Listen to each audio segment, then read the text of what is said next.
काश्मीरच्या कुपवाडा जिल्ह्यामध्ये केरन सेक्टरमध्ये नियंत्रण रेषेवरती पाकिस्ताननं शस्त्रसंधीचं उल्लंघन करत गोळीबार केलाय। यात भारताचे 2 जवान शहीद झाले।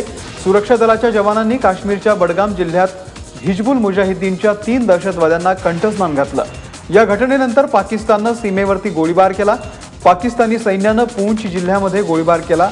सीमेवरील भारताच्या चौक्या आणि गावकऱ्यांना या गोळीबारामध्ये लक्ष्य केलं गेलं। पाकनं मॉर्टर्स आणि छोट्या शस्त्रांनी हा हल्ला केलाय। मान्सूनच्या आगमनानंतर काही दिवसांमध्येच उत्तराखंड, मध्य प्रदेशमध्ये, बिहार आणि राज्यांमध्ये आता मोठ्या प्रमाणावरती कहर पाहायला मिळतोय।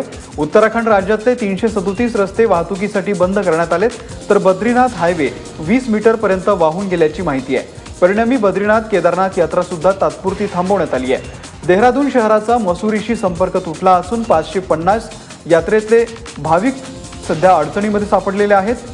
पाऊस इतका मुसळधार आहे की देहरादूनहून दिल्लीला जाणारा हायवे सुद्धा दरड कोसळल्यानं आता बंद करण्यात आलाय। एक भला मोठा हिमखंड अंटार्क्टिकापासून तुटला असून त्यामुळे अंटार्क्टिका द्वीपकल्पाचा आकारच बदलून गेलेला आहे। सुमारे 5800 वर्ग किलोमीटरचा हिमखंड 10 ते 12 जुलै दरम्यान अंटार्क्टिकापासून तुटलेला आहे आणि या हिमखंडाला A68 असं नाव देण्यात येण्याची शक्यता आहे। हा हिमखंड अंटार्क्टिकापासून तुटत असल्यानं नासाच्या ॲक्वा मोडिस या उपग्रहानं टिपलं होतं। या हिमखंडामुळे समुद्र पातळी लगेचच वाढण्याची शक्यता नाहीये, मात्र सागरी वाहतुकीला धोका निर्माण झाल्याचं शास्त्रज्ञांनी म्हटलंय।